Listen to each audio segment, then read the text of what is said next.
రాజమౌళి గారు 'దురంధర్'ని తలదన్నే సినిమాతోని తొందరలో రాబోతున్నారు. అది కూడా పాకిస్తాన్ బ్యాక్ డ్రాప్లో సినిమాని తెరకెక్కించబోతున్నారని న్యూస్ తెలిసిన తర్వాత ప్రతి ఒక్క భారతీయుడు కూడా ఈ సినిమా కోసం ఇప్పటి నుంచే మేము వెయిట్ చేస్తున్నాము అనే విధంగా కామెంట్ల వర్షం కురిపిస్తోంది.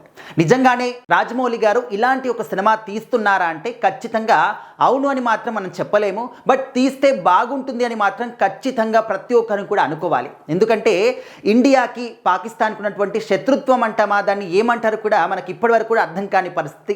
మనం మాత్రం ఇండియా అంటే భారతదేశంలో ఉన్నటువంటి ప్రతి ఒక్క పౌరులు కూడా, ప్రతి ఒక్క ప్రజలు కూడా అన్ని దేశాలతోని బాగుండాలి అని చెప్పేసి, అందరితోని కూడా స్నేహపూర్వకంగా ఉండాలి అని చెప్పేసి మనం అనుకుంటాం. కానీ మనము ఎంత ప్రేమ చూపించినప్పటికీ కూడా పాకిస్తాన్ అని చెప్పేసినటువంటి ఒక దేశం నుంచి మనకు ఎవ్రీడే అంటే 365 డేస్ 24/7 హేట్రేట్ మాత్రం మనకు కలిగిస్తూనే ఉంటారు. మన దేశం పైన ఏ విధంగా అటాకులు చేయాలి, మన దేశాన్ని ఏ విధంగా నాశనం చేయాలి, ఎవ్రీ టైం ఇదే ఆలోచిస్తూ వెళ్తూ ఉంటారు అనమాట. సో మరి ఇలాంటి దుర్మార్గాలకి దీటుగా రీసెంట్గా దురంధర్ సినిమా అనేది ఎంత అద్భుతంగా తెరకెక్కించారో మనం చూసాము. అయితే ఇండియా నుంచి ఒక పర్సన్ గూఢచారిగా పాకిస్తాన్కి వెళ్ళి అక్కడే ఉండి వాళ్ళతో పాటు కలిసిపోయి వాళ్ళతో పాటు ఉంటూ వాళ్ళతో పాటు బిజినెస్లు చేస్తూ జాబులు చేసుకుంటూ అక్కడి వాళ్ళు మన దేశం పైన ఎలాంటి కుట్రలు చేస్తున్నారు అనే విషయాల్ని మనకు చేరవేస్తూ ఉంటారు. అలాంటి పర్సన్ని దురంధర్గా పంపించడము. సో రియల్ లైఫ్ దురంధర్ కూడా ఉన్నారనమాట. ఎగ్జాక్ట్లీ ఒక పర్సన్ రియల్ స్టోరీని బేస్ చేసుకొని ఈ సినిమాని తెరకెక్కించారు. సో అలాంటి సినిమానే రాజమౌళి గారు కూడా తొందరలో తీయబోతున్నారు అనే మాట ఇప్పుడు సోషల్ మీడియా వేదికగా వినిపిస్తున్నటువంటి ఒక ట్రెండింగ్ న్యూస్ అన్నమాట.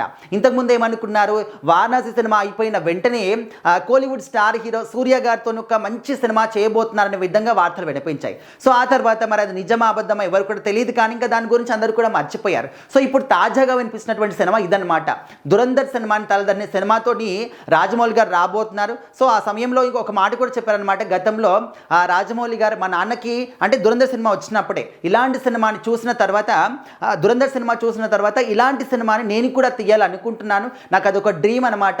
మా నాన్నగారికి కూడా చెప్పాను ఇలాంటి ఒక స్టోరీని ప్రిపేర్ చేయమని అని చెప్పేసి. సో ఆల్రెడీ విజేంద్ర ప్రసాద్ గారు కూడా ఇలాంటి ఒక స్టోరీని నేను డిఫరెంట్గా రాస్తున్నానని చెప్పేసి ఆయన కూడా చెప్పడం జరిగింది. సో ఇలా విధంగా అన్నింటిని కూడా బేస్ చేసుకొని చెప్తున్నారనమాట. సో తొందరలో పాకిస్తాన్ బ్యాక్ డ్రాప్లో రాజమౌళి గారు ఒక డిఫరెంట్ టైప్ ఆఫ్ కొత్త మూవీని తెరకెక్కించబోతున్నారని చెప్పేసి అంటున్నారనమాట. మరి చూడాలి, దురంధర్ సినిమా అనేది ప్రపంచవ్యాప్తంగా ఎంత భారీ విధ్వంసాన్ని క్రియేట్ చేసింది, అదేవిధంగా కాంట్రవర్సీలు, కేసులు ఇవన్నీ కూడా అయ్యాయన్నమాట. మరి చూద్దాం రాజమౌళి గారు ఇంత డేరింగ్ చేస్తారా, లేకపోతే ఇదంతా కూడా రూమర్గానే మిగిలిపోతుందా? మీరేమనుకుంటున్నారు? ఖచ్చితంగా కామెంట్ చేయండి.